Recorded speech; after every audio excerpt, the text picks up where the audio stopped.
Hello, I'm Brian Powers, at-large member of Lakewood City Council. Here today with Mayor Ed Fitzgerald and Director of Public Works Joe Benno. And we're going to talk today about parks and green spaces in Lakewood. Now, gentlemen, I was reading today that in tough economic times like this, people tend to stay closer to home and make more use of civic assets like parks. And even though it's tough economic times for our city too, we're actually making improvements to our parks.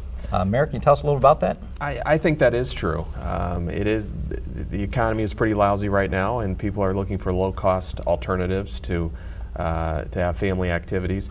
And we're lucky because in Lakewood we have a number of parks that are spread out across the community. Now, this has been a tough budget year for Lakewood, and most of the people listening know that. And of course, City Council has grappled with those issues all year long. But what we tried to do was, as we made budget cuts and we reduced our personnel costs by over 10% this year, and a lot of the other savings that we were able to realize, we made sure that we still had money reserved so that we were able to make park improvements. In particular, we try to improve some of our major parks.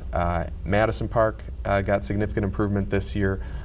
Wagar Park, we have some significant renovation going on there, in Lakewood Park as well. So hopefully people can see that even though, yeah, it's a difficult budget year, but Lakewood is still investing in things that matter, like our public parks. Director Benno, can you tell us a little bit about the improvements at the jewel of the park that is Madison? The improvements at Madison Park are the most extensive of the improvements this year. There is a mega structure that it's called that's 3 stories tall, has 2 or 3 slides coming off of it. There's various other park activity things in the area. There's a large umbrella table in the middle, so parents could sit at it in the shade, watch the kids play right in the area. There's also going to be a pavilion adjacent to it, so we're hoping that possibly people could come. You could have a say a kid's birthday party or something there. You're right next to a playground, you're right next to a pool. All this is directly behind the Madison Library, right up there. And actually those activities should be opening up within about 2 weeks. Everything up there should be open to get a small amount of use before the snow starts coming. Now, Mayor, I know that the area where Madison Park is one of the most densely populated parts of our very densely populated city itself. It seems there's quite a bit of public involvement to get Madison Park designed and improved. That was something that we try to do differently this year. In years past, sometimes improvements would be made to a certain area of the city or a public park, for instance, and the city would kind of parachute in and say, here's what you're going to get, and we hope you like it, and if you like it, fine, and if you don't like it, you're kind of out of luck. We kind of turned that whole scenario around, where we wanted to have conversations first with the residents before we purchased a single piece of equipment or planned what the final design was. So we actually worked with a group called the Friends of Madison Park, and we invited all of the residents that live around that area and said, why don't you come to us with your ideas and we'll meet with you, our planning and development department, our folks from the parks department, and they kind of made a wish list of what they'd like the park to look like. Now, we weren't able to do everything that they wanted, but we were able to make adjustments and changes in the park plan so that it was what they envisioned for their neighborhood. So the final plan was actually something, and as it's being constructed right now, that final plan was something that was approved not just by city officials or politicians, but by the actual end users of the park itself, the residents of the neighborhood.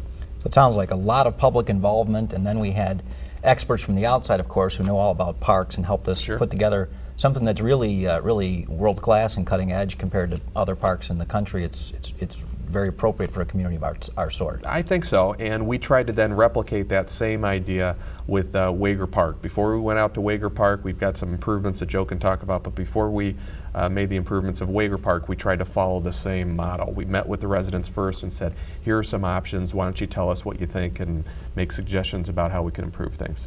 Well, Director, let's talk a little bit about Wagar Park. I think very often we focus so much on the larger parks, but people forget there are tremendous community parks scattered all throughout our community, and those are important to us as well.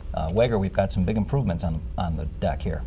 That's correct. Wagar, it is a scaled down it's not as big as Madison. It's probably about half the amount of improvements or additions that are going in there, but it is still a unique area. It doesn't have the amount of space, so they tried to put as much stuff in the small amount of space as they could. They're also getting both parks are getting a rubberized surface, so they won't have to deal with the mulch or any other surface.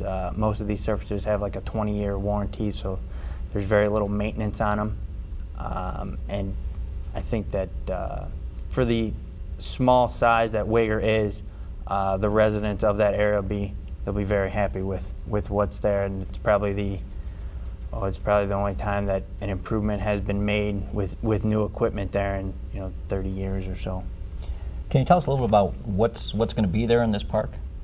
At Wagar, there'll be there's a small play structure with a few slides on it. There is a set of swings, maybe about 6 or 8 swings. There's a pyramid-shaped climbing structure, merry-go-round structure, sit and spin structure. There's a handicap accessible sandbox area, and probably about 6 other small, I guess you'd call them more modernized pieces of playground equipment.